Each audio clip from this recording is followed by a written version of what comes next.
السلام علیکم ورحمۃ اللہ وبرکاتہ۔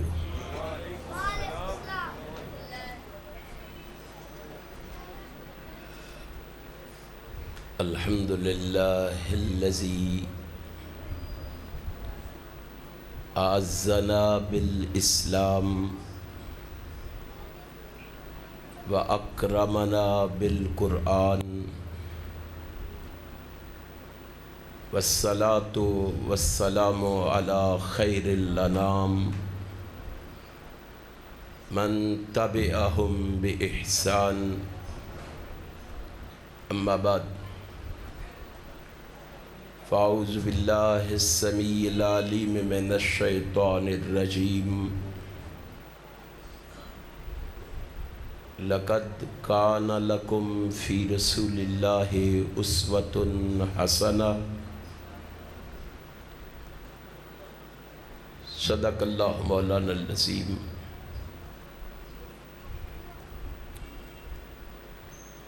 ہر قسم کی تعریف و ثنا، ہر طرح کا شکر، تمجید اور بزرگی اس ذات کے لیے ہے جس کے قبضہ قدرت میں زندگی اور موت ہے، عزت اور ذلت ہے، بلندی اور پستی ہے، رزق کی فراوانی اور تنگی ہے۔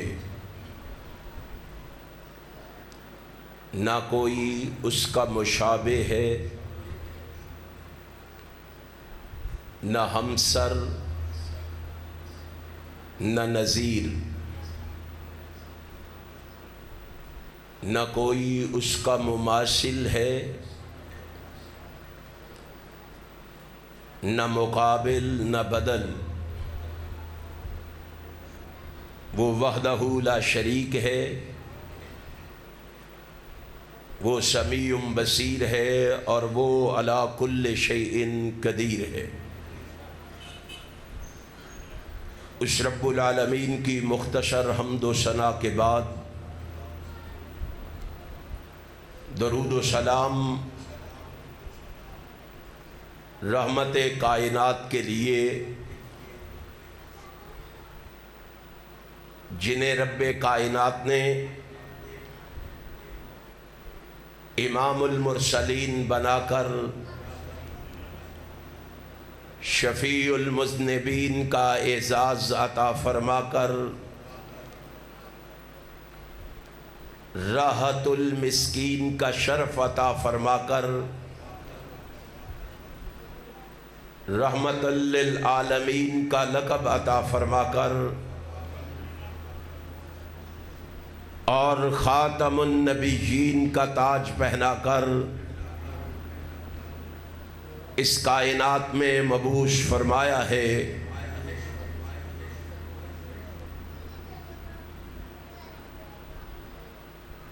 اس رسول ہاشمی کی وجہ سے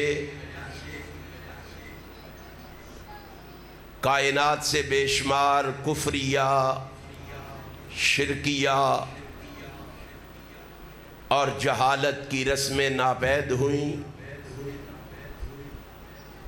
اس رسول برحق پر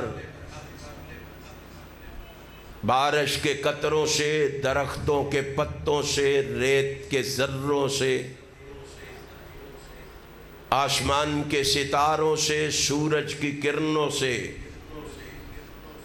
چاند کی شعاعوں سے بڑھ کر درود و سلام کے بعد صدر ذی وقار، انتہائی قابل صد احترام علماء کرام اور سامعین محترم،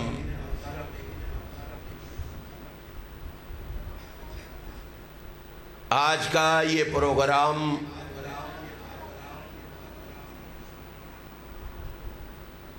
سیرت النبی صلی اللہ علیہ وسلم کے عنوان پر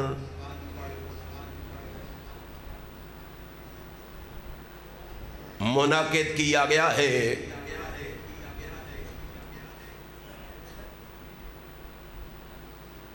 میں انشاءاللہ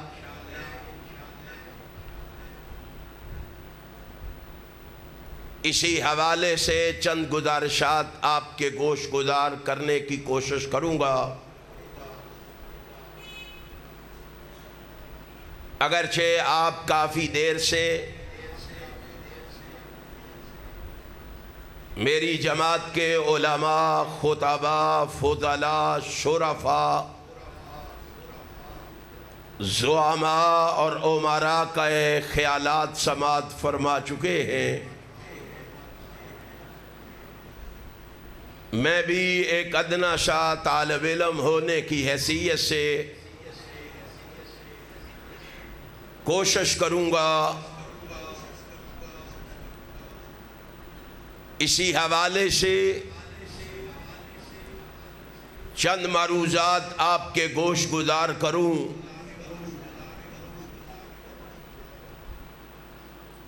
آپ جانتے ہیں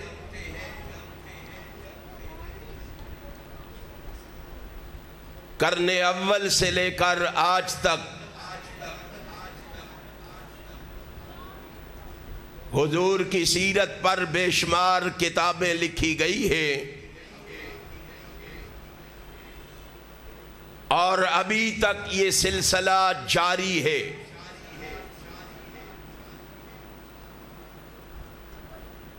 ہر لکھنے والا زور قلم صرف کرنے کے اور پوری محنت و تحقیق کے بعد اعتراف کرتا ہے کہ میں اس موضوع کا حق ادا نہیں کر سکا۔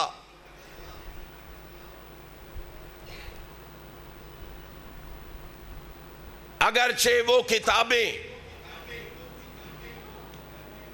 اپنی اپنی جگہ ریسرچ اور ادب کا شاہکار ہیں، آپ اہل قلم کے عشق و محبت کا اندازہ کیجئے کہ نثر اور نظم میں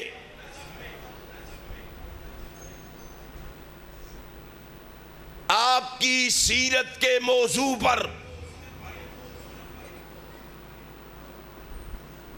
ایسی کتابیں بھی بازار میں آ چکی ہیں جن میں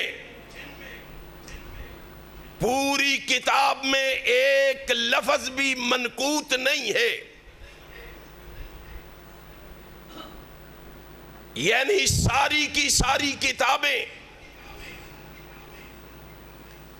ایسے الفاظ اور کلموں پر مشتمل ہیں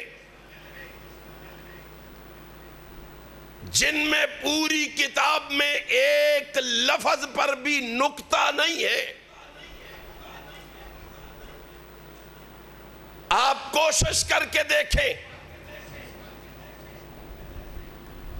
ممکن ہے کہ ایک سطر لکھنا بھی محال ثابت ہو،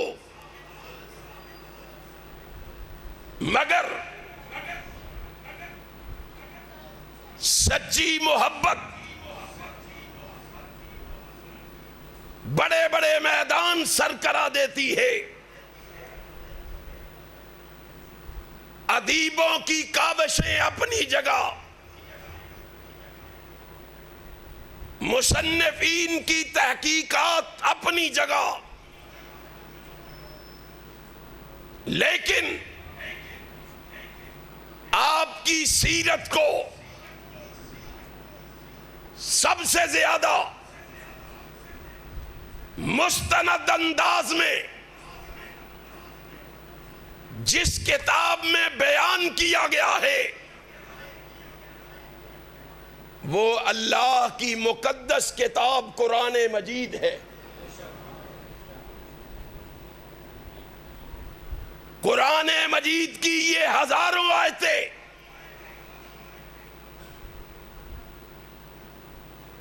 آپ کی سیرت مقدسہ کے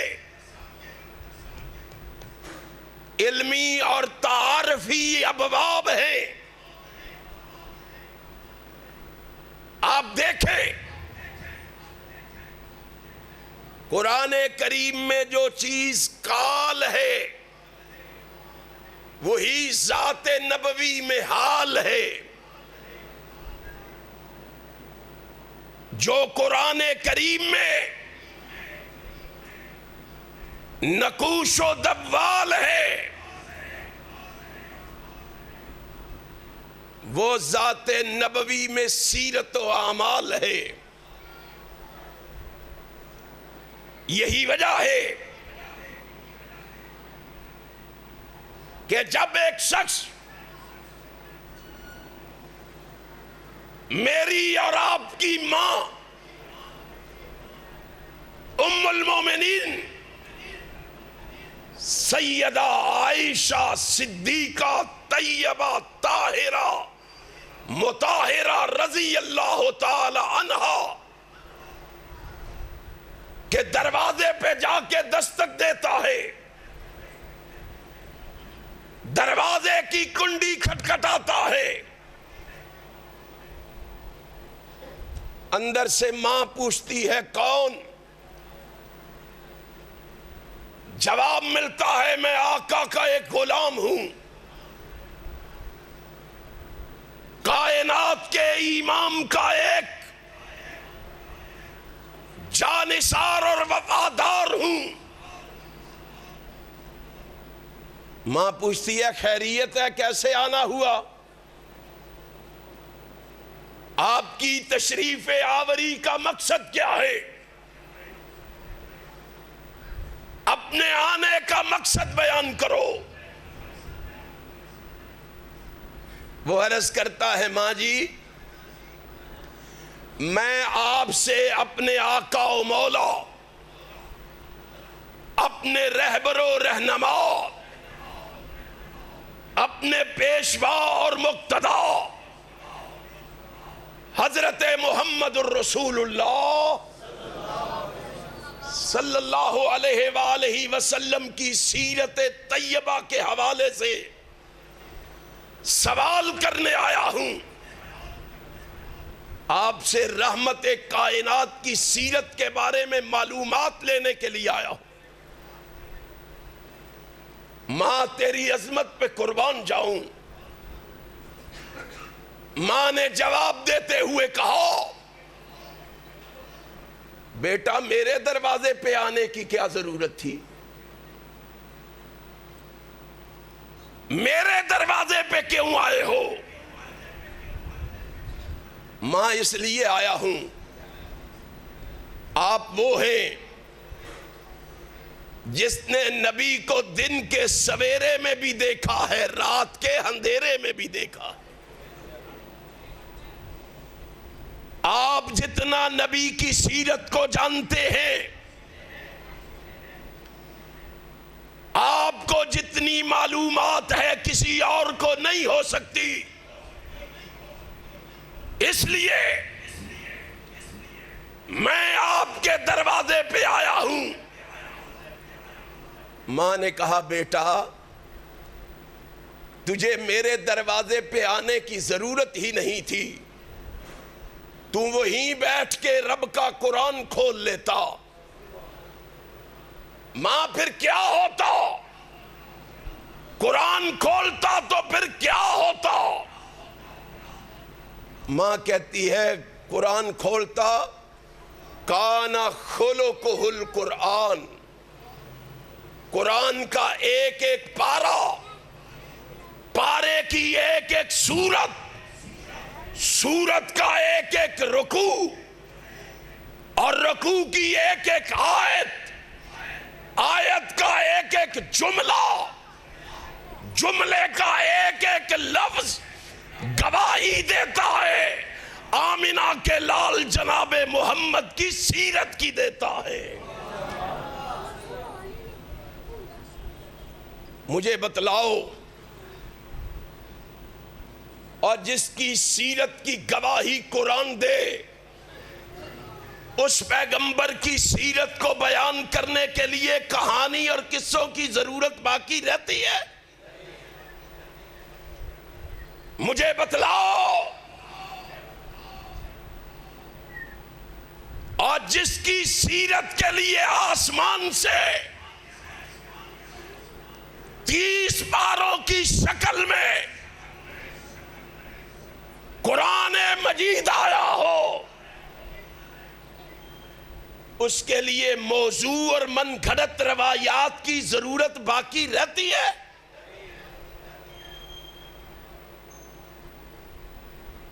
ہمارا عقیدہ یہ ہے، ہمارا نظریہ، سوچ اور فکر یہ ہے، ہم گلی گلی، کوچے کوچے، نگر نگر، بستی بستی یہ پیغام دیتے ہیں کہ ہمارا عقیدہ یہ ہے کہ رب نے آسمان سے قرآن اتارا ہی جناب محمد کی شان کے لیے۔ آسمان والے نے کہا، اور میرے محبوب پیغمبر جناب محمد صلی اللہ علیہ وسلم، دنیا والوں نے میری توحید کے پرکھچے اڑا دیے ہیں، میری توحید کا مذاق اڑا دیا ہے، میری توحید کو پامال کر دیا ہے۔ میرے محبوب، جاؤ دنیا میں جا کے لوگوں کو میرا تعارف کرواؤ۔ کائنات کے امام کائنات میں جلوہ گر ہوئے، رسول ہاشمی کائنات میں تشریف لائے، آپ نے بڑے آلام، دکھ، تکلیفیں، مصیبتیں برداشت کر کے، آپ نے بڑی اذیتیں برداشت کر کے، گلی گلی، کوچے کوچے، نگر نگر، بستی بستی رب کی توحید کا پیغام پہنچایا، اللہ کی الوہیت کا ڈنکا بجایا، رب کی وحدانیت کا پیغام پہنچایا۔ عرش والا اتنا خوش ہوا، عرش والے نے کہا، مدینے والے، تو نے دنیا والوں کو میرا تعارف کروایا ہے، اب آسمان سے 30 پاروں کی شکل میں قرآن نازل کر کے میں دنیا والوں کو تیرا تعارف کرواؤں گا۔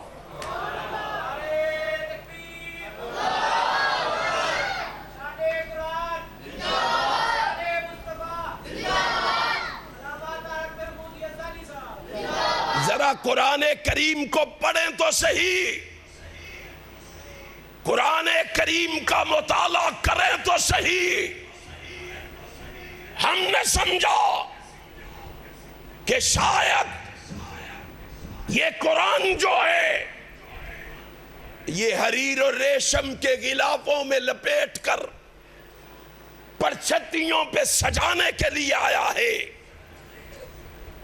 ہم نے سمجھا کہ شاید یہ قرآن صرف مردوں کو بخشوانے کے لیے آیا ہے۔ ہم نے سمجھا کہ شاید یہ قرآن بچیوں کو جہیز میں دینے کے لیے آیا ہے۔ ہم نے سمجھا کہ شاید یہ قرآن عدالتوں میں جھوٹا اٹھانے کے لیے آیا ہے۔ ہم نے سمجھا کہ شاید یہ قرآن تعویذ بنانے کے لیے آیا ہے، کھول کھول کے پلانے کے لیے آیا ہے۔ نہیں، آسمان والے نے آسمان سے اعلان کر کے کہا، ان ھذا القرآن یہدی للتی ہی اقوم، لوگو، یہ قرآن تمہیں راہ راست دکھانے آیا ہے، صراط مستقیم پہ چلانے آیا ہے، فوز و فلاح کی نشان دہی کرنے آیا ہے۔ آئیے قرآن لوگوں تمہیں زمین کی پستیوں سے اٹھا کے آسمان کی بلندیوں تک پہنچانے آیا ہے۔ ہم نے قرآن کے معنی کو، مطلب کو، مفہوم کو سمجھا ہی نہیں، اور یہی وجہ ہے ہماری مساجد، ہمارے مدارس آج بے آباد ہیں۔ لوگوں کی اس کتاب سے دلچسپی رہی کوئی نہیں، قرآن کریم سے تعلق رہا ہی کوئی نہیں۔ آج ہماری تباہی کے جو اسباب ہیں ان میں سے ایک سبب یہ بھی ہے، یہ آسمان پہ ذلت و رسوائی کے جو بادل چھائے ہوئے ہیں، یہ تباہی اور بربادی کے سیلاب جو ہماری طرف امڑے ہوئے ہیں، ان کی ایک وجہ یہ ہے ہم نے اس کتاب قرآن مجید سے ناطہ اور رشتہ توڑ لیا ہے، اور اس سے ناطہ اور رشتہ توڑنے کی وجہ سے آج ذلت و رسوائی ہمارا مقدر بن چکی ہے۔ آج مسلمان لٹ بھی رہا ہے، مٹ بھی رہا ہے، پٹ بھی رہا ہے، نیست و نابود بھی ہو رہا ہے، پھر بھی تجھے خیال نہیں آتا۔ ام المومنین سیدہ عائشہ صدیقہ طیبہ طاہرہ مطہرہ رضی اللہ تعالی عنہا کیا کہتی ہے؟ بیٹا میرے دروازے پہ کیا لینے آئے ہو؟ نبی کی سیرت کو پڑھنا چاہتے ہو، سمجھنا چاہتے ہو، وہیں بیٹھ کے قرآن کھول لو، سارا قرآن محمد کی سیرت سے بھرا پڑا ہے، نبی کے کردار و کریکٹر سے بھرا پڑا۔ میں نے اپنی ماں کے کہنے پر قرآن کریم کو کھولا، پھر میں نے قرآن کریم سے اپنے آقا و مولا جناب محمد الرسول اللہ صلی اللہ علیہ وسلم کے بارے میں سوال کیا۔ کائنات کے رب کی قسم ہے، قرآن نے میرے ہر سوال کا جواب دیا ہے۔ میں نے نبی کے بارے میں جو دریافت کیا، میں نے نبی کے بارے میں جو پوچھا، میں نے نبی کے بارے میں جو سوال کیا، قرآن نے مجھے اس کا جواب دیا۔ یقین نہیں آتا؟ ذرا قرآن کریم سے لو لگا کے دیکھ، ذرا قرآن کریم سے تعلق بنا کے دیکھ، ذرا قرآن کریم سے ناطہ اور رشتہ استوار کر کے دیکھ۔ کائنات کے رب کی قسم ہے قرآن تمہیں جواب دے گا۔ میں نے قرآن کریم سے نبی کائنات حضرت محمد الرسول اللہ صلی اللہ علیہ وسلم کے نام کے بارے میں سوال کیا، قرآن نے مجھے جواب دیا محمد الرسول اللہ۔ میں نے اپنے نبی کے بچپن کے بارے میں سوال کیا، قرآن نے جواب دیا الم یجدک یتیما فآویٰ۔ میں نے اپنے محبوب کی جوانی کے بارے میں سوال کیا، قرآن نے جواب دیا وَوَجَدَكَ عَائِلًا فَأَغْنَىٰ۔ اور میں نے اپنے محبوب کے لباس کے بارے میں سوال کیا، قرآن نے جواب دیا وَثِيَابَكَ فَطَّهِّرْ۔ میں نے نبی کے ماحول کے بارے میں سوال کیا، قرآن نے مجھے جواب دیا والرجزا فہجر، میں نے نبی کے خلق کے بارے میں سوال کیا، قرآن نے جواب دیا انک لعلی خلق عظیم، میں نے نبی کی گفتار کے بارے میں سوال کیا، قرآن نے جواب دیا ما ینطق عن الہوی ان ہو الا وحی یوحی، میں نے نبی کی محبت کے بارے میں سوال کیا، قرآن نے جواب دیا النبی اولا بالمؤمنین من انفسہم، میں نے اپنے محبوب کے ادب و احترام کے بارے میں سوال کیا، قرآن نے جواب دیا لِتُؤْمِنُوا بِاللَّهِ وَرَسُولِهِ وَتُعَزِّرُوهُ وَتُوَقِّرُوهُ وَتُسَبِّحُوهُ بُكْرَةً وَأَصِيلًا، میں نے اپنے محبوب کی اطاعت کے بارے میں سوال کیا، قرآن نے جواب دیا وَمَن يُطِعِ الرَّسُولَ فَقَدْ أَطَاعَ اللَّهَ، میں نے اپنے نبی کی رحمت کے بارے میں سوال کیا، قرآن نے جواب دیا وَمَا أَرْسَلْنَاكَ إِلَّا رَحْمَةً لِلْعَالَمِينَ، میں نے اپنے محبوب کی رسالت کے بارے میں سوال کیا، قرآن نے جواب دیا انی رسول اللہ الیکم جمیعا، میں نے اپنے نبی کی ختم نبوت کے بارے میں سوال کیا، قرآن نے جواب دیا وَلَٰكِن رسول اللہ وَخَاتَمَ النَّبِيِّينَ، میں نے اپنے محبوب کی عظمت کے بارے میں سوال کیا، قرآن نے جواب دیا اِنَّا أَعْطَيْنَاكَ الْكَوْثَرَ، میں نے نبی کے پروگرام کے بارے میں سوال کیا، قرآن نے جواب دیا فَصَلِّ لِرَبِّكَ وَانْحَرْ، میں نے نبی کی زندگی کے خلاصے کے بارے میں سوال کیا، قرآن نے جواب دیا ان اللہ ان صلاتی و نسکی و محیای و مماتی للہ رب العالمین، میں نے نبی کی دنیا سے رخصتگی کے بارے میں سوال کیا، قرآن نے جواب دیا انک میت وَإِنَّهُمْ مَيَّتُونَ، میں نے اپنے محبوب کی سیرت کے بارے میں سوال کیا، قرآن نے بول کے جواب دیا لَقَدْ كَانَ لَكُمْ فِي رَسُولِ اللَّهِ أُسْوَةٌ حَسَنَةٌ، قرآن پڑھتا جا، سارا قرآن بھرا پڑا ہے جناب محمد کی سیرت سے بھرا پڑا ہے،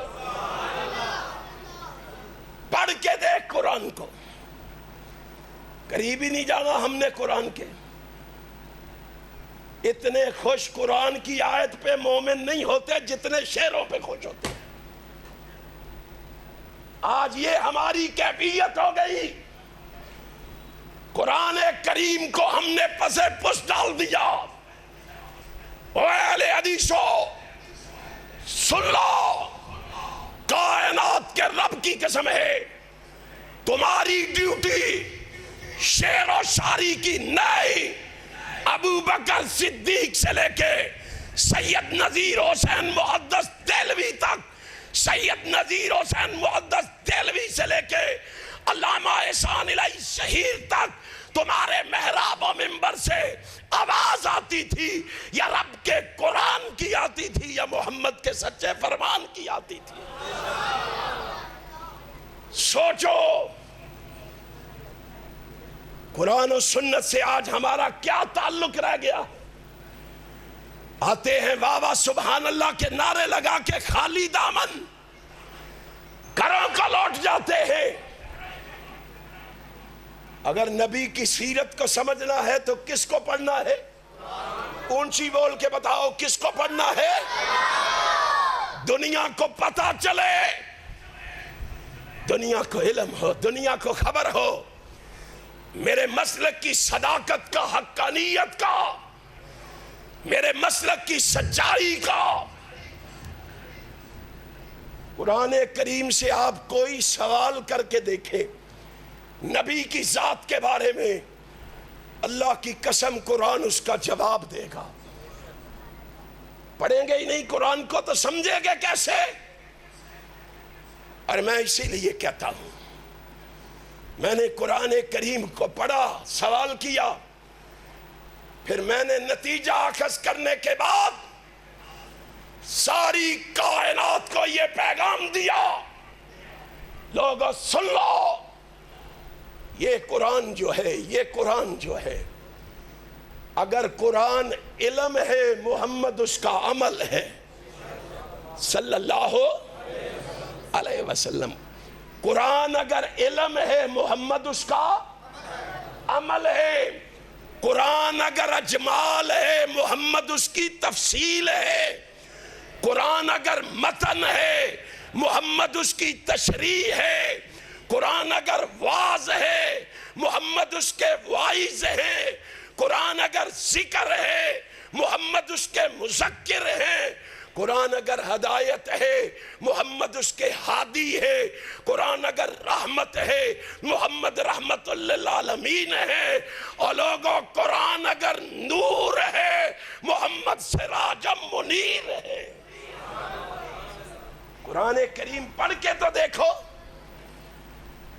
قرآن کریم کی ورق گردانی کر کے تو دیکھو۔ آؤ قرآن کریم میں سے نبی کی سیرت کا وہ پہلو تمہیں سنانے لگا ہوں جس کو اغیار نہیں، اپنے بھی فراموش کر بیٹھے، جس کو دوسرے نہیں، اہل حدیث بھی بھلا بیٹھے۔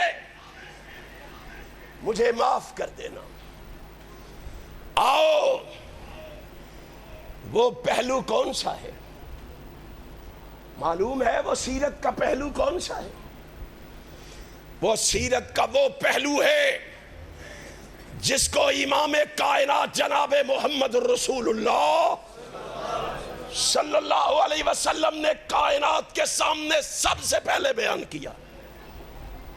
آج ہمارے ہاں یہ سمجھا جاتا ہے کہ امام کائنات نے لوگوں کے سامنے سب سے پہلے توحید پیش کی ہے۔ نہیں، کائنات کے امام نے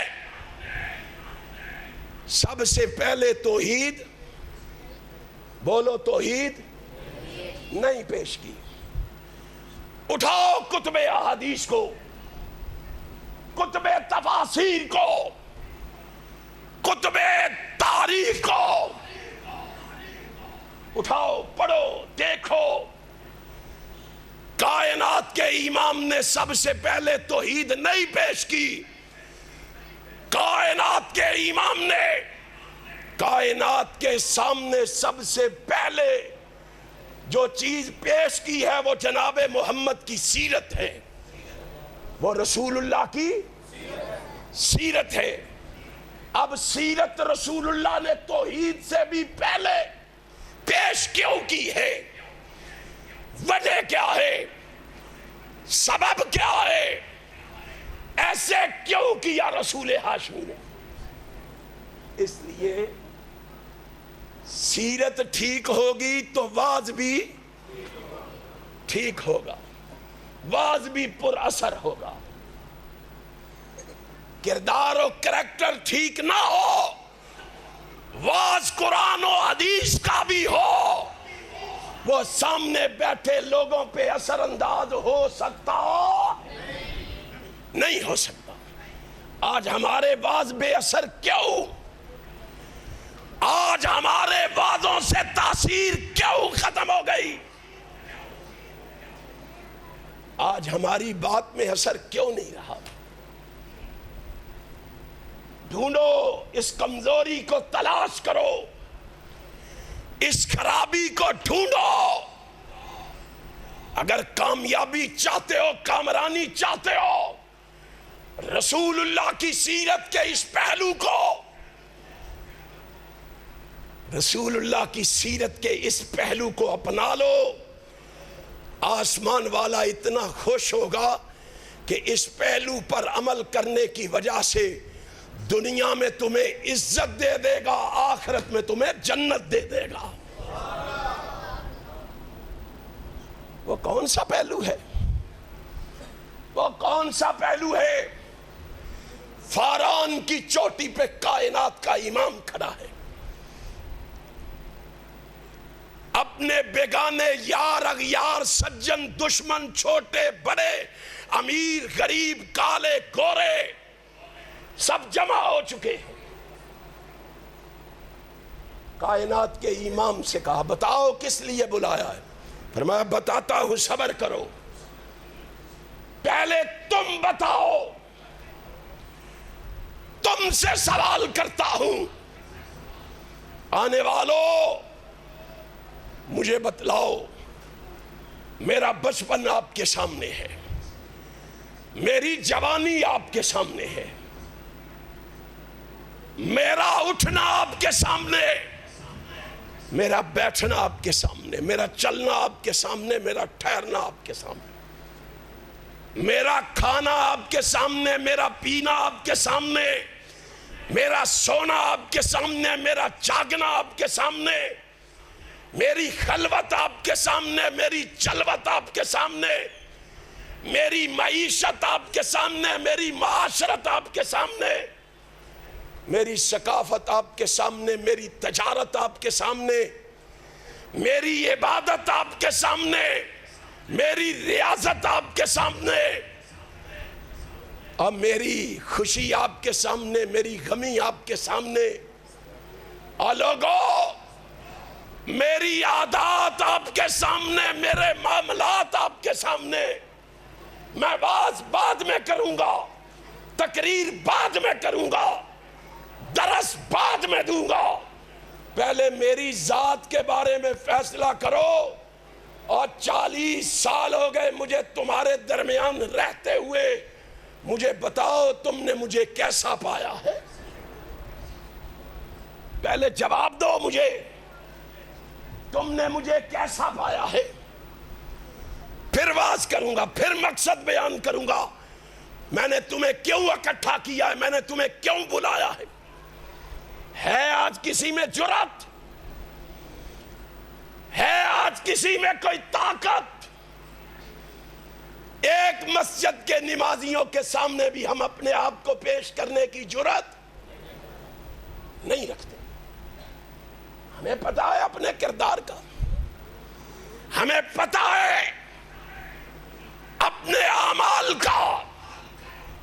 اور کائنات کے لوگ ہو, اور کائنات سے بسنے والے, کائنات کے بسنے والوں, لوگوں کو ہمارا پتہ نہیں ہے. آج ہم بڑے شوق سے, بڑے ذوق سے پیغمبر کی آمد پر خوشی مناتے ہوئے آج بڑے ذوق اور شوق سے جشن کا اہتمام کر رہے ہیں. آج ہم جلوس کا انتظام کر رہے ہیں. آج ہم لڈیاں ڈال رہے ہیں, بھنگڑے ڈال رہے ہیں. آج ہم گلی کوچے اور بازار سجا رہے ہیں, آرائشی دروازے بنا رہے ہیں.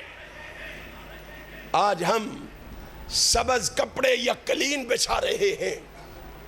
آج ہم چوکوں اور چوراہوں میں پہاڑیاں بنا رہے ہیں. آج ہم زرد پلاؤ کی دیگیں پکا رہے ہیں. آج ہم آمد مصطفیٰ کے نعرے لگا رہے ہیں. آج ہم دنیا میں نبی کی سیرت کے نام کے جلسے کروا رہے ہیں. لیکن کوئی کہے دیکھو نبی سے اتنی محبت کا اظہار کرتا ہے, کبھی نماز, کوئی اثر ہوگا ان جھنڈیوں کا؟ کوئی اثر ہوگا ان جلوسوں کا؟ کیوں؟ ہمارے قول اور فعل میں تضاد ہے. جب قول اور فعل میں تضاد ہوگا پھر اپنے بھی ہماری بات ماننے کے لیے تیار نہیں ہے. قول اور فعل میں تضاد نہیں ہوگا, اپنے تو اپنے رہے, بیگانے بھی تمہاری تکذیب کرنے کی جرات نہیں کریں گے. دلیل آؤ دلیل دیتا ہوں. یہ کائنات کا امام کھڑا ہے. کائنات کے امام نے, ساری کائنات کے سردار نے جب قوم سے سوال کیا, اپنوں سے نہیں بیگانوں سے بھی کیا ہے, اور کوئی بیگانہ ہی انگلی اٹھا کے کہے امام کائنات نے معاملات میں ہمارے ساتھ زیادتی کی ہے، کوئی دشمنوں میں سے انگلی اٹھا کے کہے رحمت کائنات نے ہمارے ساتھ غلط بیانی کی ہے، دشمن کی بات کرتا ہوں، دشمن کی۔ اپنوں کی تو سارے ہی باتیں کرتے ہیں، اپنے تو تعریفیں کیا ہی کرتے ہیں، دشمن کی بات کرتا ہوں۔ تفسیر ابن جریر ہے، تفسیر قرطبی ہے، امام راضی کی تفسیر کبیر ہے، ابن کثیر نے بھی اختصار کے ساتھ اس کا ذکر کیا ہے۔ میں ابن جریر سے پڑھنے لگا، امام کائنات حضرت محمد الرسول اللہ صلی اللہ علیہ وسلم اسلام کی پہلی جنگ لڑنے کے لیے، کون سی ہے اسلام کی پہلی جنگ؟ سارے بول کے بتاؤ۔ جنگ بدر۔ کائنات کا امام اپنے ساتھیوں سمیت مشرکین مکہ کے مقابلے کے لیے میدان بدر کا رخ کر چکے ہیں۔ مشرکین مکہ بھی میدان بدر کی طرف جا رہے ہیں۔ ایک شخص جو نبی کا دشمن ہے اور ابو جال کا یار ہے، نام کیا ہے؟ اخنس بن شریک۔ اس نے میدان بدر کی طرف جانے کی بجائے ابو جال کے گھر کی طرف روانہ ہو پڑا ہے، ابو جال کے گھر کا رخ کر لیا ہے۔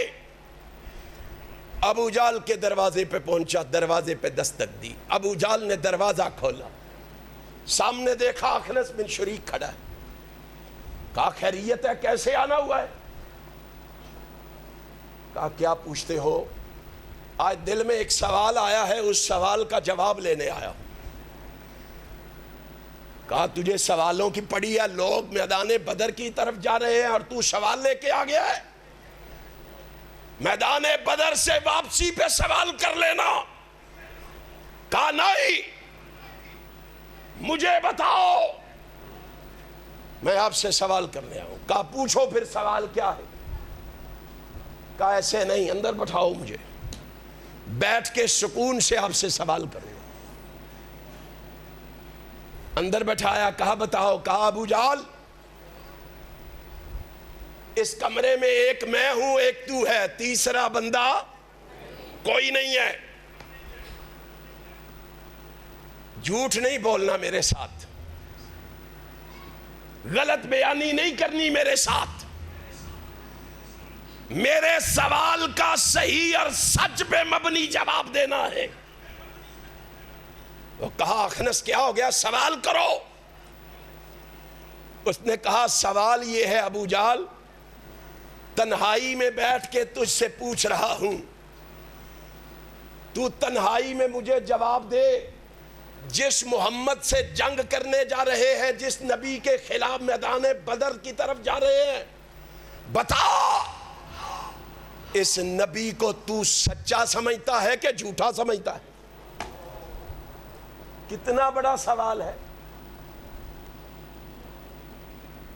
اگر ہمارے بارے میں آج کوئی سوال کر لے تو ہماری کیا کیفیت ہوگی؟ اس نبی کے ماننے والے ہیں ہم، اس پیغمبر سے تعلق جوڑنے والے ہیں ہم، اس نبی کی آمد پہ خوشیاں منانے والے ہیں ہم، اس نبی کے نعرے لگانے والے ہیں ہم، اس نبی کی سیرت پہ جلسے کروانے والے ہیں ہم۔ ابو جال نے جواب دیا، ذرا سینے کی تختیوں پہ لکھو، دماغ کی پھٹیوں پہ منقش کرو، کتنا بڑا سوال ہے۔ اور ہوا کس سے ہے؟ اس دشمن سے، اور جس نے اس نبی کو شیب ابی طالب میں بند رکھا، اس دشمن سے جس نے اس کے گلوہ اطہر میں کپڑا ڈال کے اس کو مارنے کی کوشش کی، اس دشمن سے جس نے اس کی پشت پہ گندی اوجریاں رکھی، اس دشمن سے جس نے اس کی بیٹیوں کو طلاقیں دلوائی، اس دشمن سے جس نے اس کے قتل کے پروگرام بنائے، اس دشمن سے جس نے اس کو وطن سے بے وطن کرنا ضروری اور مناسب سمجھا، اس دشمن سے سوال ہوا، او ابو جہل بتا، محمد بن عبداللہ کو تو سچا سمجھتا ہے کہ جھوٹا سمجھتا ہے؟ اب جواب سنو ذرا، ابو جہل کا جواب سنو، تمہیں پتا چلے اللہ نے تمہیں کیسا رہبر دیا ہے، کیسا رہنما دیا ہے، کیسا پیشوا اور مقتدا دیا ہے۔ ابو جہل کہتا ہے وہی حقا، وہی حقا، وہی حقا، افسوس تجھ پہ، صد افسوس تجھ پہ، اور تو ہلاک ہو جائے، تو برباد ہو جائے۔ یہ کیا پوچھ رہا ہے؟ یہ بھی کوئی سوال پوچھنے والا ہے؟ اس نے کہا باتیں نہیں بناؤ، مجھے جواب دو۔ اب اس کا جواب امام ابن جریر نے نقل کیا۔ کیا جواب تھا؟ اس نے کہا واللہ ان محمدًا لصادق۔ ابو جہل بولا، اس نے کہا میں اللہ کی قسم کھا کے کہتا ہوں محمد بن عبداللہ سچا ہے۔ محمد بن عبداللہ، سارے کہو محمد بن عبداللہ سچا ہے۔ صرف سچا نہیں، کہتا وما کذب محمد قط، اور ہم نے 40 سال اس کو دیکھا ہے۔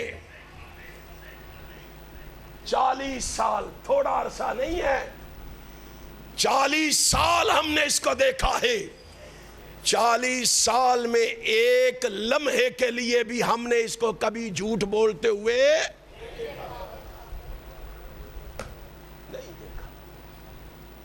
سوچو ہاں ذرا کس کا کلمہ پڑا ہے؟ اخنس بن شریک سر پکڑ کے بیٹھ گیا۔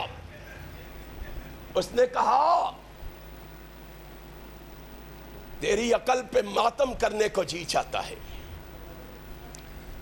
اے ابو جہل، اس کو سچا بھی مانتے ہو اور اس سے جنگ کرنے بھی جا رہے ہو، سچا بھی کہتے ہو اور لڑائی بھی کرتے ہو۔ آج کبھی اس گئے گزرے دور میں نگاہ مار کے دیکھو، کسی سے اغیار سے سوال کر کے دیکھو مسلک اہل حدیث کے بارے میں، اللہ کی گھر بیٹھ کے بھی میرے مسلک کی سچائی اور صداقت کی گواہی دے گا، کہے گا مسلک اہل حدیث سچا ہے، کتاب و سنت پہ مبنی ہے، لیکن اس کے باوجود ہماری مخالفت بھی کرے گا۔ کہہ رہا ہے رسول اللہ سچے ہیں، کبھی جھوٹ نہیں بولا، لیکن جنگ کرنے بھی جا رہا ہے۔ اس نے کہا مجھے تیری عقل پہ ماتم کرنے کو جی چاہتا ہے، سچا بھی کہتے ہو، مخالفت بھی کرتے ہو۔ اب جو جواب دیا نا ابو جہل نے، امام حاکم نے مستدرک حاکم میں لکھا ہے، ابو جہل کا یہ جواب امام حاکم نے مستدرک حاکم میں لکھا، کیا انا لا نکذبک ولکننا نکذب ما جئت بہ، اور تجھے کیا ہو گیا ہے؟ ہم محمد کی تکذیب نہیں کرتے، ہم محمد بن عبداللہ کی مخالفت نہیں کرتے، ہم تو اس دعوت کی مخالفت کرتے ہیں جو محمد لے کے آئے۔ قولوا لا الہ الا اللہ، ہم تو اس دعوت کی مخالفت کرتے ہیں، محمد کی مخالفت تو نہیں کرتے۔ قرآن نے گواہی دی قد نعلم انہ لیحزنک الذی یقولون فانہم لا یکذبونک ولکن الظالمین بآیات اللہ یجحدون۔ اے محبوب ہمیں پتہ ہے اس کی باتیں تمہیں بڑا رنجیدہ کر دیتی ہیں، غمزدہ کر دیتی ہیں، پریشان نہ ہو، یہ ظالم تیری تکذیب نہیں کرتے، یہ تو میری آیتوں کو جھٹلا رہے ہیں، یہ تو میری مقدس کتاب قرآن مجید کا انکار کر رہے ہیں۔ اب سوچو ذرا، اس نبی سے ہمارا تعلق ہے، اس نبی سے ہم نے ناطہ اور رشتہ استوار کیا ہے، اس نبی کی خوشیوں میں جھنڈیاں لگا رہے ہیں۔ جس نبی نے زندگی میں کبھی جھوٹ، اور محبت کرنے والا بھی اللہ کی قسم کبھی جھوٹ نہیں بول۔ یقین نہیں آتا؟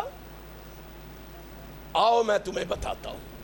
ابن کثیر کی البدایہ والنہایہ اٹھاؤ، ابن حجر اسقلانی کی الاصابہ اٹھاؤ، الاستیاب اٹھاؤ۔ حجاج ابن یوسف کا دور ہے۔ کس کا؟ حجاج ابن یوسف مسلمانوں کا ظالم بادشاہ ہے۔ یہ ظالم بادشاہ منبر پہ کھڑا ہے، جمعے کا خطبہ دے رہا ہے۔ مسلمانوں کا ظالم بادشاہ بھی اس وقت کا ظالم بادشاہ خطبہ بھی دیتا تھا، نماز بھی بولو۔ اور آج ہمارے لیڈر وہ ہیں، خطبہ دینا تو بڑی دور کی بات ہے، نماز پڑھانا تو بڑی دور کی بات ہے، اور ان ظالموں کو قل ہو واللہ بھی نہیں آتی، ان کو قل ہو واللہ بھی۔ یہ ہمارے لیڈر ہیں، یہی حال ہوگا پھر ہمارا، یہی کیفیت ہوگی ہماری۔ حجاج ابن یوسف منبر پہ کھڑا خطبہ دے رہا ہے، خطبہ اتنا لمبا ہو گیا کہ نماز کا وقت نکلے جا رہا تھا۔ اب مجمع میں نبی کے صحابہ موجود تھے، جمعہ پڑھنے کے لیے محمد کے صحابہ حجاج ابن یوسف کے خطبے میں موجود تھے۔ اتنا لمبا خطبہ، اور سنو افسوس سے کہنا پڑتا ہے آج اہل حدیث کی مساجد میں بھی اتنا لمبا لمبا خطبہ دیا جاتا ہے۔ باقی معاملوں میں اللہ اور رسول کی بات کرتے ہو، جمعے کے خطبے کے بارے میں اللہ اور رسول کی بات کیوں نہیں کرتے؟ کائنات کے امام کا فرمان اس کے بارے میں کیا ہے؟ صحابہ مجمع میں بیٹھے ہیں، نماز کا وقت نکلے جا رہا ہے، ایک صحابی مجمع کے درمیان سے کھڑا ہو گیا، بعض نے اس کا نام ابو بردہ بیان کیا۔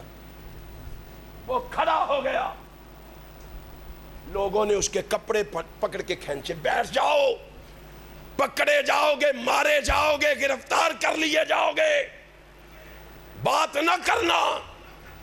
کہا پکڑے جانا گوارا ہے، ہتھ کڑیاں پہننا گوارا ہے، تختہ دار پہ لٹکنا گوارا ہے، محمد کی حدیث کی مخالفت گوارا نہیں ہے، رسول کے فرمان کی مخالفت گوارا۔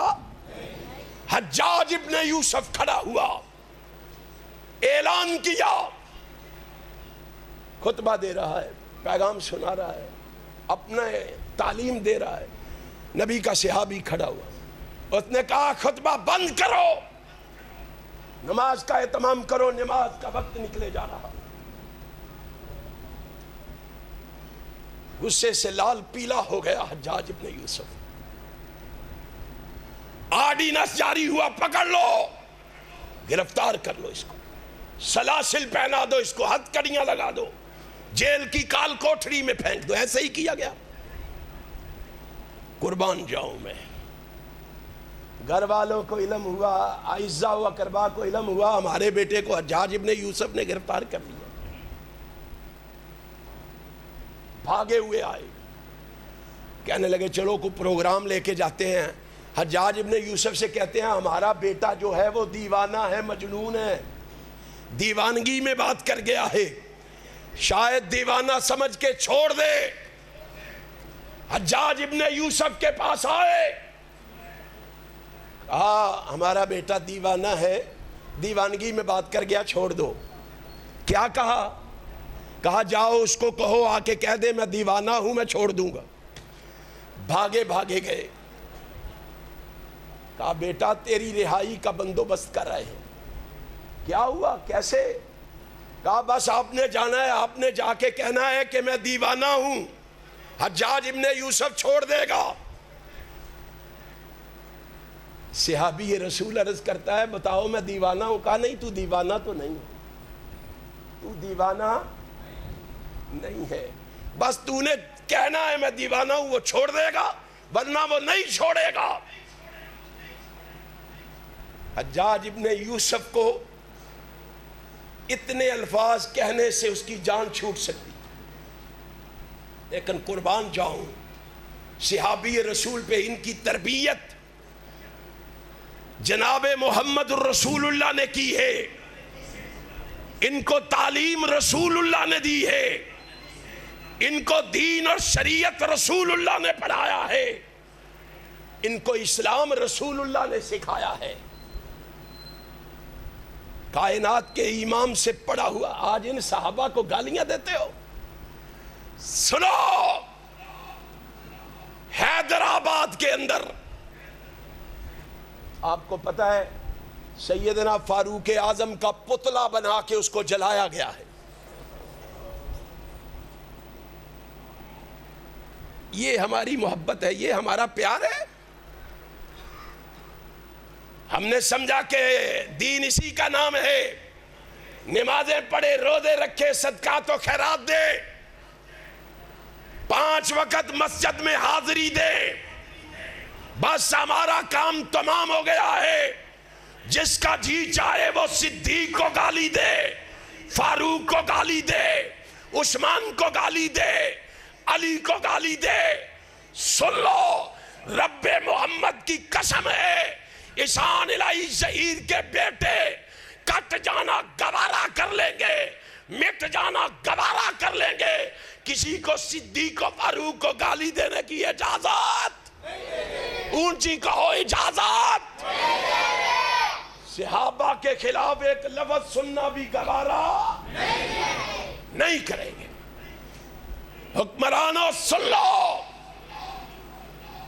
ان کو لگام دو، وگرنہ ایک دن آئے گا صحابہ کی عظمت کے یہ رکھوالے، صحابہ کے یہ دیوانے کتاب و سنت کے ٹینک بن کے میدان عمل میں قدم رکھیں گے اور صحابہ کے دشمنوں کو نیست و نابود کر دیں گے۔ عزم رکھتے ہو؟ پختہ ارادہ رکھتے ہو؟ صحابہ اکرام کے بارے میں جو منہ میں آتا ہے بول جاتے ہو؟ یہ صحابی رسول ہے۔ صحابی رسول کیا کہتا ہے؟ کہتا ہے کیا کر کے بس آپ نے جا کے کہنا ہے میں دیوانہ ہوں، چھوڑ دے گا؟ اس نے کہا میں دیوانہ ہوں؟ کہا نہیں۔ اس نے کہا تم میرے کیسے خیر خواہ ہو؟ کہا کیا ہوا؟ کہا اوے مجھے حجاج کی عدالت سے چھڑوانا چاہتے ہو، رب کی عدالت میں پکڑوانا چاہتے ہو؟ آج جھوٹ بول کے اگر حجاج کی عدالت سے چھوٹ گیا، اگر جھوٹ بولنے کی وجہ سے اس نے پکڑ لیا، اور جس کی پکڑ کا عالم یہ ہے ان بطش ربک لشدید، جسے وہ پکڑ لے ساری کائنات مل کے اسے چھڑا نہیں سکتی۔ کیسے خیر کھاؤ؟ جاؤ، مر جانا گوارا ہے، جھوٹ بولنا گوارا، اونچی کہو جھوٹ بولنا گوارا۔ اب محبت کی بات بھی سن لو، اب بات آئی ہے تو انہوں نے کہا یار تجھے جان نہیں پیاری؟ ہمارے جیسا کو مومن مسلمان ہوتا تو کہتا وہ بادشاہ جان بچانا بھی تے فرض ہے، اینا سارا جھوٹ بولنا کی ہو جائے گا؟ پتہ ہے اس نے کیا کہا تھا؟ ہمیں شرم نہیں آتی یہ باتیں کرتے ہوئے؟ اس کو کہا تو کیوں نہیں ایسے کرتا اور تھوڑا سا جھوٹ بول لے، جان بچ جائے گی۔ اس نے کہا میں نہیں بول سکتا. یار کیوں نہیں بولتا؟ پتہ ہے کیا کہتا ہے صحابی رسول؟ کہتا ہے سنو، جس زبان سے میں نے اپنے محبوب کا کلمہ پڑھا ہے اس زبان سے جھوٹ بولتے ہوئے مجھے شرم آتی ہے. تو نعرے بھی لگائے اس زبان سے، تو جلسے بھی کروائے اس زبان سے، تو خطاب بھی فرمائے اس زبان سے، اور تو جھوٹ بھی بولے اس زبان سے، اور تو پکا سچا عاشق ہے، تو پکا سچا محب ہے. حجاج ابن یوسف کو علم ہوا کہ اس نے جھوٹ بولنے سے انکار کر دیا. کہا لاؤ اس کو. لایا گیا. کہا یہ تیرے رشتہ دار کہتے ہیں تو دیوانہ ہے، کیا تو دیوانہ ہے؟ کہا نہیں، میں دیوانہ نہیں. اس نے کہا لوگو تم جھوٹ بول کے اس کو چھڑوانا چاہتے تھے، آج میں نے اس کو سچ کی وجہ سے چھوڑ دیا ہے. دیکھ سچ کے فائدے. یوم ینفع الصادقین صدقہم. سچ بول کے دیکھ، زبان کو جھوٹ سے پاک کر کے دیکھ. یہ سچ تمہیں دنیا میں بھی فائدہ دے گا اور آخرت میں بھی فائدہ دے گا. یہ جھنڈیاں نہ دنیا میں کام آئیں گی نہ آخرت میں کام آئیں گی. کائنات کے امام کی ایک اور حدیث سنو. ام المومنین سیدہ عائشہ صدیقہ اس حدیث کی راویہ ہیں. امام حاکم نے اسے مستدرک حاکم میں بیان کیا ہے. امام حاکم نے اس حدیث کو لکھنے کے بعد نیچے لکھا یہ حدیث صحیح ہے. امام ذہبی نے ان کی موافقت کی ہے، اور شیخ ناصر الدین البانی رحمہ اللہ نے اس حدیث کو صحیح لغیر ہی کہا ہے. ام المومنین سیدہ عائشہ صدیقہ فرماتی ہیں میرے دروازے پہ دستک ہوئی، دروازے کی کنڈی کھٹکھٹائی گئی. میں نے پوچھا کون؟ نبی کا ایک دیوانہ. کیا بات ہے؟ ماں جی ایک سوال لیے ہوئے آپ کے دروازے پہ آیا ہوں. کیا سوال ہے؟ ماں جی آپ سے پوچھنے آیا ہوں ما کان شیء ابغض الی رسول اللہ. آپ مجھے بتائیں کائنات کا امام سب سے زیادہ نفرت کس سے کرتا ہے؟ اور لوگوں لکھو ذرا، اور خدا کے لیے دل کے دروازے کھولو ذرا، آنکھوں سے تعجب کی اینک اتارو ذرا، کانوں سے روئی کے بڑے نکالو ذرا، اور دیکھو رسول اللہ کیا فرما رہے ہیں. ماں میں پوچھنے آیا ہوں رسول اللہ کو سب سے زیادہ نفرت کس چیز سے ہے؟ آپ کو کون سی چیز سب سے زیادہ ناپسند ہے؟ یاد رکھو سچا محب جو ہوتا ہے نا، سچا عاشق جو ہوتا ہے، وہ اپنے محبوب کی ایک ایک ادا کا خیال رکھتا ہے کہ محبوب کو پسند کیا ہے اور نہ پسند کیا ہے. صحابہ کی طرف دیکھو، اللہ نے ایسے ہی ان کو ہمارے لیے معیار، کسوٹی، رول ماڈل، ہمارے لیے آئیڈیل، ہمارے لیے نمونہ، اسوہ حسنہ نہیں بنایا، بلکہ اللہ نے ان کی ان حرکتوں کی وجہ سے فرمایا فَإِنْ آمَنُوا بِمِثْلِ مَا آمَنْتُمْ بِهِ فَقَدْ اهْتَدَوْا. اس طرح کے مومن بن جاؤ جس طرح کے مومن محمد کے صحابہ تھے. نبی کے صحابہ کیسے مومن تھے؟ دروازے پہ آیا، پوچھا ما کان شیء ابغض الی رسول اللہ. رسول اللہ کو سب سے زیادہ ناپسند کون سی چیز ہے؟ کون سی چیز کو آپ ناپسند کرتے تھے؟ ماں نے جواب دیا. کیا جواب تھا پتہ ہے آپ کو؟ ماں نے کہا من الکذب. اور سوال کرنے والے تیرا محبوب پیغمبر سب سے زیادہ نفرت کرتا ہے تو جھوٹ سے کرتا ہے. کس سے؟ اونچی کہو کس سے؟ چھڑنا تے ایسا کوئی نہیں، بولو تے صحیح نا. کس سے نفرت کرتے ہیں رسول اللہ؟ جھوٹ سے.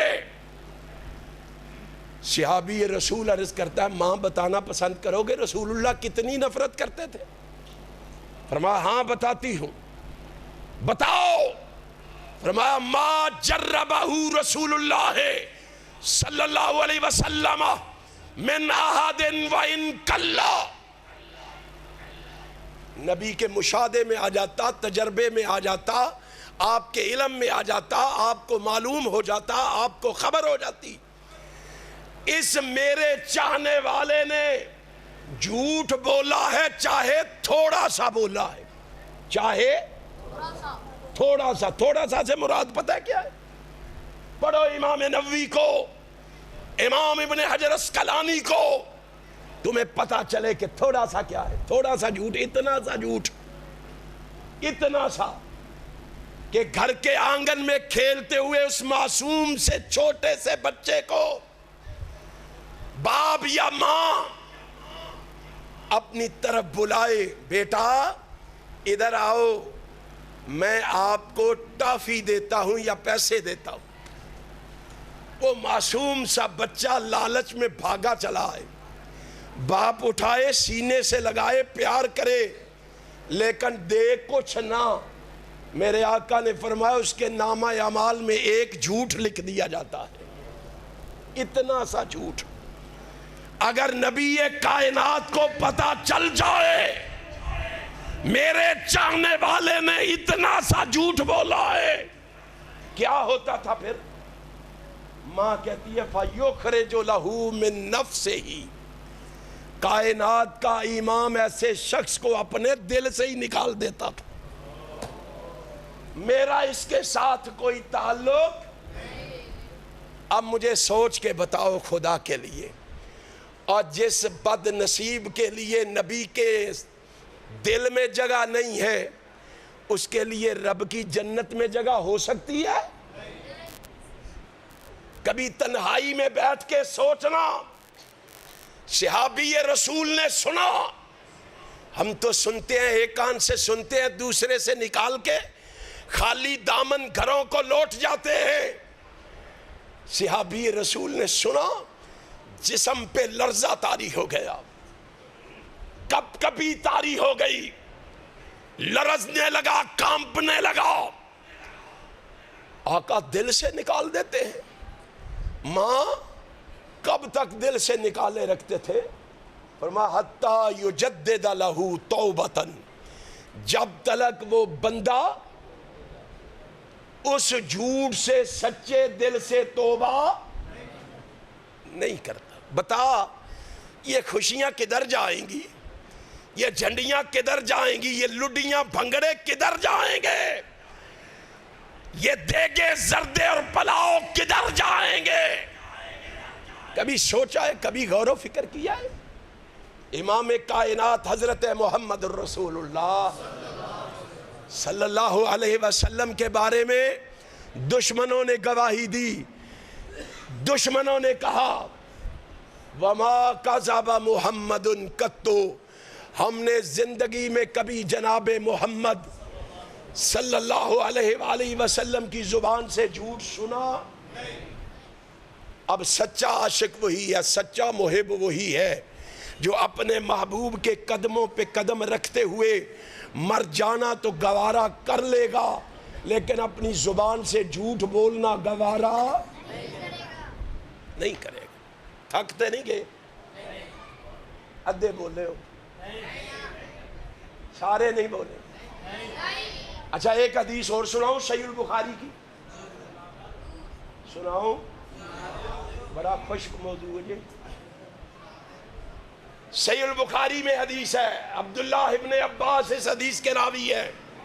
نبی پاک نے بادشاہوں کے نام خط لکھے. پتہ ہے آپ کو؟ نبی نے بادشاہوں کے نام خط لکھے. ایک نام شاہ روم کے نام لکھا. اس نے خط پہنچا، خط پڑھا.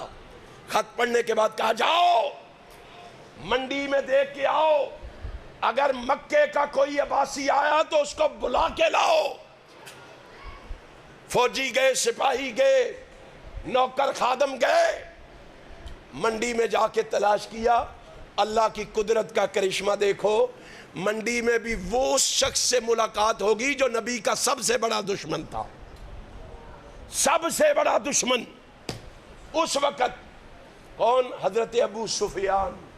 اس وقت ابھی ایمان نہیں لائے تھے. ابو سفیان سے ملاقات ہوگی. کہا اکیلے ہو؟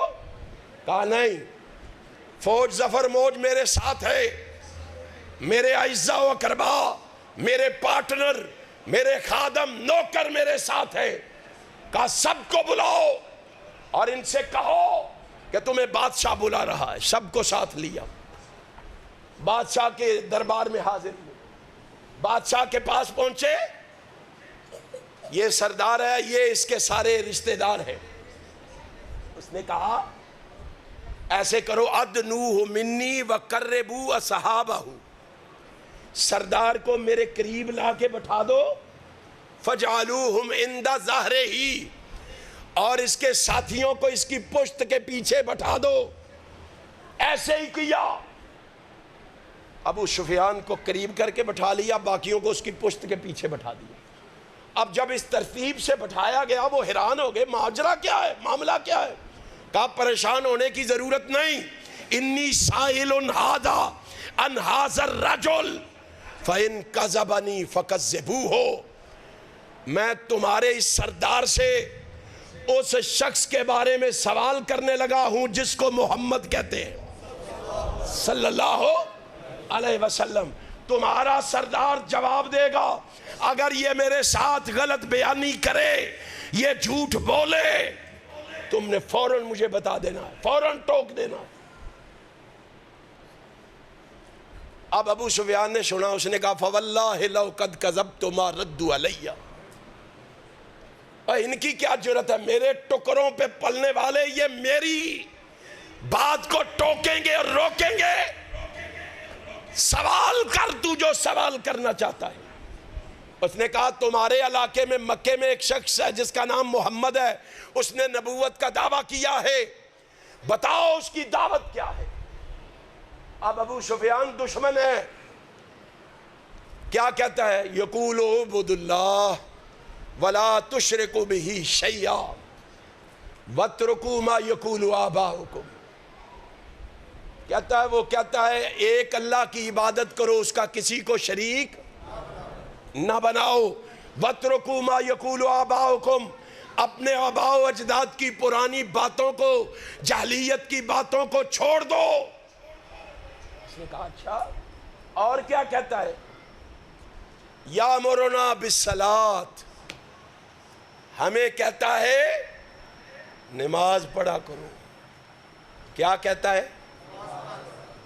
ہن ادھے بولے نے، ادھے پڑھنی جو کوئی نہیں، صبح دی نماز ہی پتہ لگے گا. نبی نے کیا کہا؟ یامرنا بالصلاۃ.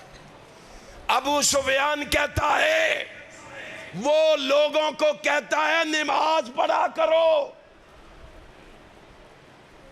ہم نے سمجھا ہے کہ نبی کہتا ہے نہیں، جھنڈیاں لگایا کرو، نعرے لگایا کرو، جشن منایا کرو. نہیں، کائنات کا امام کہہ رہا ہے یامرنا بالصلاۃ، نماز پڑھنی ہے. اور نماز کے بارے میں اس طرح آرڈر کیا کرتے تھے. جریر بن عبداللہ کہتے ہیں، صحیح البخاری میں روایت ہے، کہتے ہیں بایعت رسول اللہ صلی اللہ علیہ وسلم علی اقام الصلاۃ. جس طرح دوسرے کاموں میں رسول اللہ کے ہاتھ پر ہاتھ رکھ کے ہم بیعت کیا کرتے تھے، اسی طرح ہم نماز کے لیے رسول اللہ کے ہاتھ پر ہاتھ رکھ کے بیعت کیا کرتے تھے. اے نبی، تیرے ہاتھ میں ہاتھ دے کے کہتے ہیں تیرا کلمہ پڑھنے کے بعد زندگی میں کبھی نماز نہیں چھوڑیں گے، کبھی نماز. آپ بھی عہد کرو اللہ سے، کبھی نماز، کبھی نماز. حی علی الصلاۃ اور حی علی الفلاح کی صدا پر سب کچھ چھوڑ کے رب کی آواز پہ لبیک کہتے ہوئے مسجدوں کا رخ کرنا ہے. اللہ کہتا ہے سارے کام چھوڑ کے میرے گھروں کو آباد تم کر دو، تمہارے گھروں کو آباد میں کر دوں گا. آج اللہ کی رحمتوں نے ہمارے گھروں سے منہ کیوں موڑا؟ آج رب کی رحمتوں کا نزول کیوں نہیں ہو رہا؟ ہم نے اللہ کے گھروں سے ناتا اور رشتہ توڑ لیا. کہا یامرنا بالصلاۃ، کیا کہتا ہے؟ نماز. اور نبی کیا کہتا ہے؟ نماز پڑھو گے؟ اللہ سے عہد کرو، پڑھو گے سارے؟ با جماعت پڑھو گے؟ میں آپ سے اس لیے وعدہ لے رہا ہوں، آپ میں سے کسی نے اگر با جماعت نماز شروع کر دی تو اللہ کی قسم صحیح مسلم میں نے نبی کا فرمان پڑھا ہے، اس نماز کا آپ کو تو ثواب ملنا ہی ملنا ہے. میرا رب رحیم اعلان کر کے کہتا ہے محبوب جو کسی کے کہنے پہ جو بھی نیکی کا عمل کرے گا اللہ کی قسم جتنا اس کو ثواب ملے گا ترغیب دلوانے والے کو بھی اتنا ہی ملے گا. آپ خود بھی نمازی بنے، لوگوں کو بھی نماز کی تلقین کریں، خود بھی مسجد میں آئیں، اپنے یار دوست بیلیوں کو بھی ساتھ لے کے آئیں، جس کو آپ ساتھ لے کے آئیں گے نماز کی ترغیب دلوائیں گے، جہاں اللہ اس کو نماز کا ثواب دے گا اتنا ثواب اللہ تمہیں بھی عطا کرے گا. فرمایا یامرنا بالصلاۃ، نماز پڑھنی. اب نماز کے آگے کیا کہا؟ والصدق. اور نمازیوں، حاجیوں، مولویوں، قاریوں، خطیبوں، ادیبوں، حسیبوں، لبیبوں، اگر اللہ نے نماز پڑھنے کی توفیق دی ہے، نماز پڑھنے کے بعد والصدق، سچ بھی بولنا ہے. والصدق، سچ بھی. نماز پڑھ کے جھوٹ، حیرانگی ہوتی ہے. پہلے تو یہ تھا مکانوں، دکانوں، بازاروں، غاروں میں جھوٹ بولا جاتا ہے. المیہ یہ ہے آج تو مسجدوں میں بھی، محراب میں بھی منبر پہ بیٹھ کے جھوٹ بولا جاتا ہے. تباہی نہیں ہوگی تو کیا ہوگا؟ ذلت و رسوائی مقدر نہیں ہوگی تو کیا ہوگا؟ خدا کے لیے سوچو مومنوں، مسلمانوں. فرمایا والصدق، سچ بولنا ہے. کیا کرنا ہے؟ سچ بولنا ہے. صرف سچ ہی نہیں بولنا. والعفاف والصلۃ، پاک دامنی بھی اختیار کرنی ہے اور صلہ رحمی بھی کرنی ہے. کائنات کے رب کی قسم، نبی کی سیرت کا یہ وہ پہلو ہے جو سب سے پہلے کائنات کے سامنے بیان کیا گیا ہے، پیش کیا گیا ہے. جس نے نبی کی سیرت کے اس پہلو کو مان لیا، اس پہلو پہ کاربند ہو گیا، اس پہلو پہ عمل پیرا ہو گیا، سمجھ لو وہ دنیا میں بھی کامیاب ہو گیا، آخرت میں بھی کامیاب ہو گیا. آج کی اس مختصر سی نشست کا یہ پیغام لے کے گھر جاؤ، نبی کی سیرت کا یہ پہلو لے کے جاؤ کہ ہم نے جھوٹ، بولو ہم نے جھوٹ، غلط بیانی نہیں کرنی، ہم نے جھوٹ نہیں بولنا. انشاءاللہ یہاں بیٹھ کے عزم، پختہ ارادہ اور فیصلہ کر کے مسجد سے نکلنا تمہارا کام ہے، اور تمہارے پھنسے ہوئے کام اور مشکلوں میں پڑے ہوئے کام اللہ سارے کے سارے آسان فرما دے گا. ذرا سیرت کے اس سانچے میں اپنے آپ کو ڈھال کے دیکھو، ذرا سیرت کے اس سانچے میں اپنے آپ کو ذرا ڈھال کے دیکھو کس طرح اللہ کی رحمتوں کا نزول ہوتا ہے، اللہ کی رحمتوں کا کس طرح آسمان سے نزول ہوتا ہے. میرے بھائیوں آؤ سیرت نبوی کو سمجھو، سیرت نبوی کو پڑھو، سیرت نبوی کو اپناؤ، پھر دیکھو کامیابی اور کامرانی تمہارا مقدر بنتی ہے کہ نہیں. انشاءاللہ سیرت طیبہ کے حوالے سے گفتگو جاری رہے گی، ہوتی رہے گی. اور انشاءاللہ 5 اکتوبر کو، کون سی تاریخ؟ 5 اکتوبر کو سیالکوٹ روڈ پہ جگنے والا میں شان معراج ہال میں انشاءاللہ سیرت امام اعظم کانفرنس میں بھی جناب محمد کی سیرت کا تذکرہ ہوگا. تشریف بھی آؤ گے؟ ادھے بولے آؤ گے؟ تیاری کر کے آؤ اور یہ فیصلہ کر لو ہم نے سیرت کو اپنانا ہے اور سیرت کو گھر گھر پہنچانا ہے، سیرت کا پیغام لوگوں کو سنانا ہے۔ کمزوری ہمارے اندر ہے، ہم نے اس سچی اور سچی دعوت کو لوگوں تک پہنچایا ہی نہیں ہے۔ اگر ہم اس سچی اور سچی دعوت کو لوگوں تک پہنچاتے، آج یہ حالات نہ ہوتے، آج یہ کیفیت نہ ہوتی، آج یوں ذلیل اور رسوا نہ ہوتے۔ آؤ اللہ سے یہ وعدہ کریں، ہم انشاءاللہ زندگی کے باقی ایام نبی کی سیرت کے مطابق گزاریں گے۔ کہو انشاءاللہ۔ 5 اکتوبر کو انشاءاللہ آپ نے جگنے والا میں شان معراج حال میں آنا ہے، اور 23 نومبر کو آپ نے جامعہ نصر العلوم میں بھی آنا ہے۔ عظمت صحابہ کے ڈنکے بجائے جائیں گے، محمد کے صحابہ کی عظمت کا پیغام سنایا جائے گا، نبی کے صحابہ کی عظمت کا پیغام پہنچایا جائے گا، صحابہ کی عظمت کا غلغلہ مچایا جائے گا، صحابہ کے دشمنوں کو یہاں سے بھگایا جائے گا۔ تیاری کرو گے؟ اللہ عمل کی توفیق عطا فرمائے، ہم سب کو دین کی صحیح معنوں میں سمجھ عطا فرمائے، نبی کے نقش قدم پہ چلنے کی توفیق عطا فرمائے۔ اللہ میرے بھائیوں کی محنت کو قبول فرمائے، اللہ ان کے جذبوں میں اضافہ فرمائے، ان کی محبتوں میں اضافہ فرمائے، اللہ اس مسجد کو رہتی دنیا تک آباد فرمائے، بنانے والے چلانے والے سب کے علموں میں عملوں میں زندگیوں میں مالوں میں برکت فرمائے۔ اللہ ہم تجھ سے دعا مانگتے ہیں، اے اللہ ہماری دعا کو اپنی بارگاہ میں مقبول و منظور فرما۔ جب بندہ خلوص سے، عاجزی سے، انکساری سے، پوری دل جمی سے اللہ سے دعا مانگتا ہے نا، اللہ کی قسم اللہ اس کو خالی واپس نہیں لوٹاتا۔ بات ہی کریں، دعا سے بات ہی کریں۔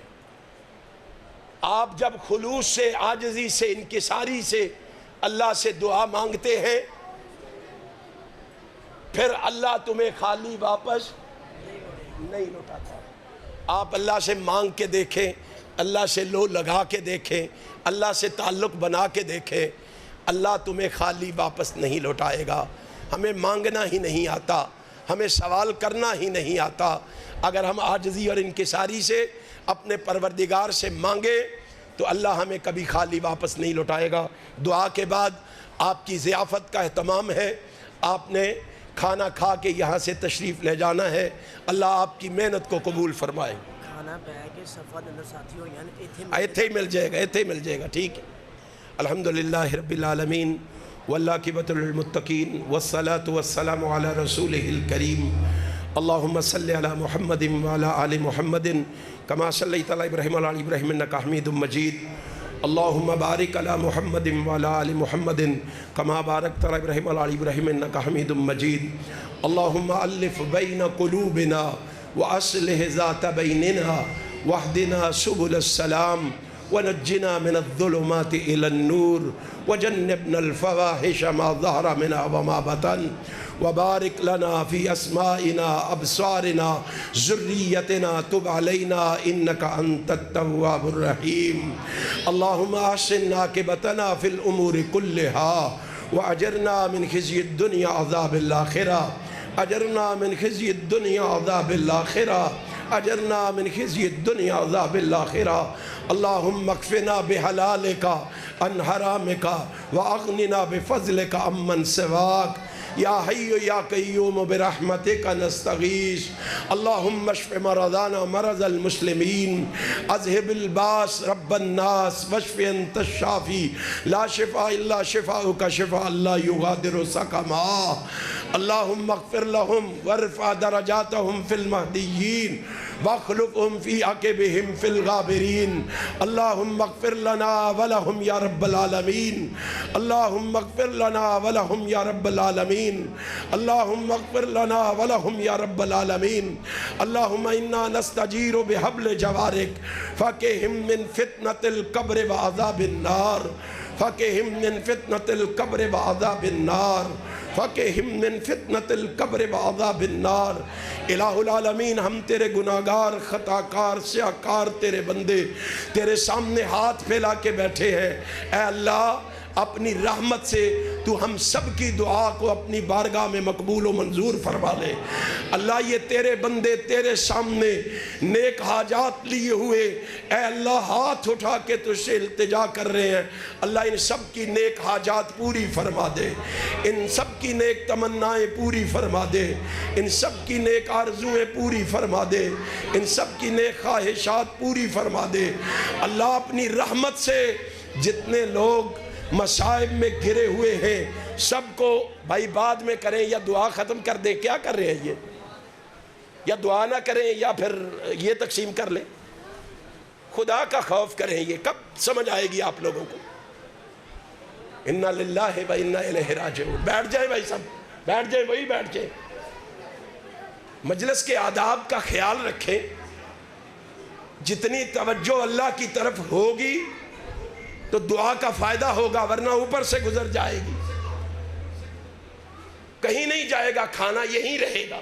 انتظامیہ کو بھی اس بات کا خیال اور احساس ہونا چاہیے، خود پروگرام کو خراب مت کیا کریں، مجلس کے آداب کو قرآن و سنت کے تابع رکھیں، اسی میں کامیابی ہے۔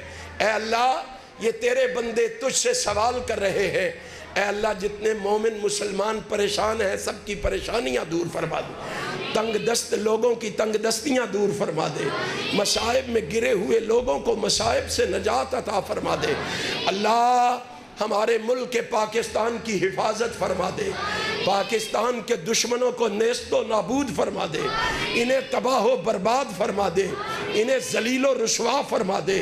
اللہ ہمارے ملک کو امن کا گہوارہ بنا دے، اے اللہ ہمیں اور ہمارے حکمرانوں کو نیک بنا دے، صوم و صلات کا پابند بنا دے، ہمیں اپنے دین کی سمجھ عطا فرما دے، دین پہ چلنے والا پکا سچا مومن و مسلمان بنا دے۔ اے اللہ ہماری دعا قبول فرما لے۔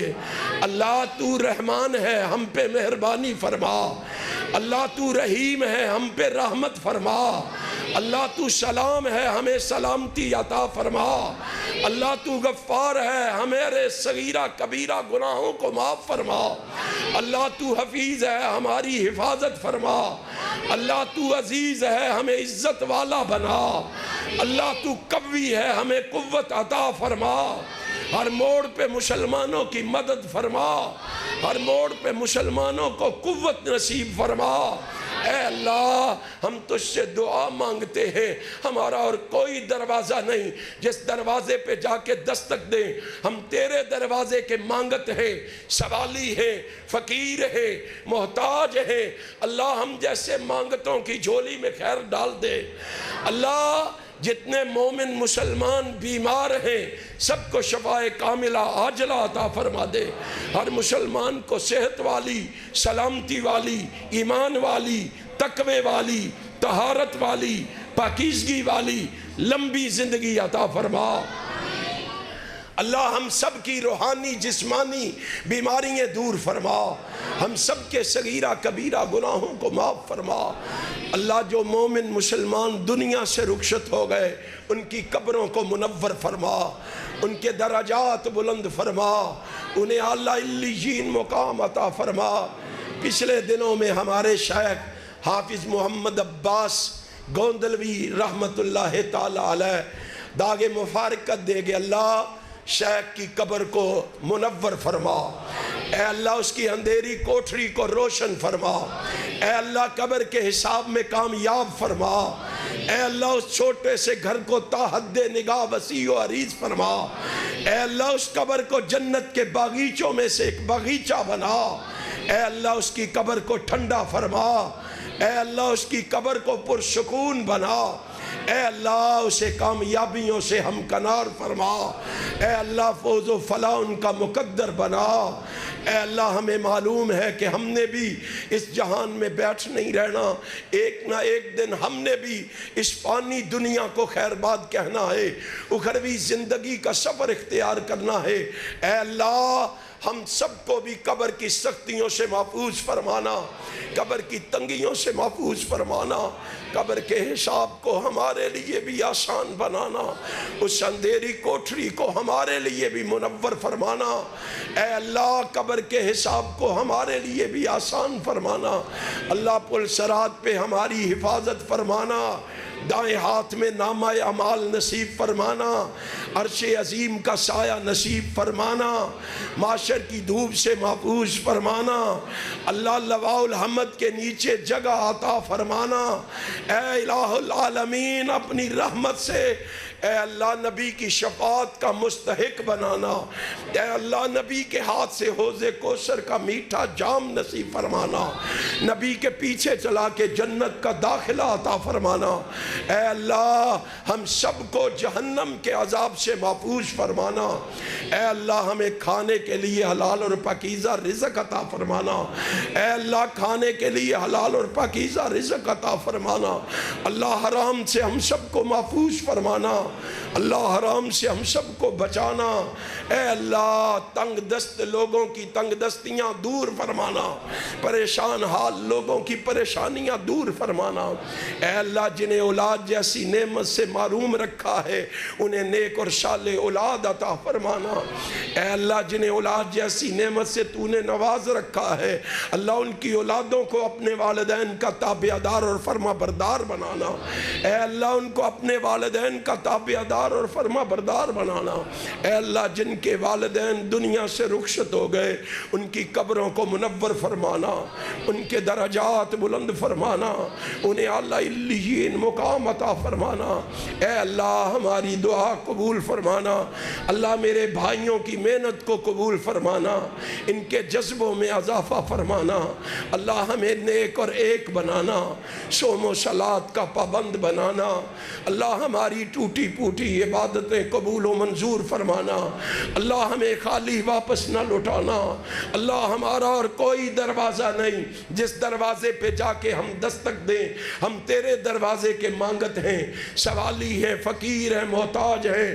اللہ ہم جیسے مانگتوں کی جھولی میں خیر ڈال دے، اللہ ہم جیسے مانگتوں کی جھولی میں خیر ڈال دے، اللہ ہم پہ رحم فرما دے، اللہ ہم پہ کرم فرما دے، اللہ ہم پہ فضل فرما دے، اللہ ہم پہ اپنی رحمت فرما دے، اللہ ہماری دعا قبول فرما لے، اللہ ہماری دعا قبول فرما لے۔ ربنا تقبل منا انک انت السمیع العلیم وتب علینا انک انت التواب الرحیم، وصلی اللہ تعالی علی رسولہ خیر خلقہ محمد وآلہ وصحابہ واہل بیتہ وازواجہ وذریاتہ اجمعین برحمتک یا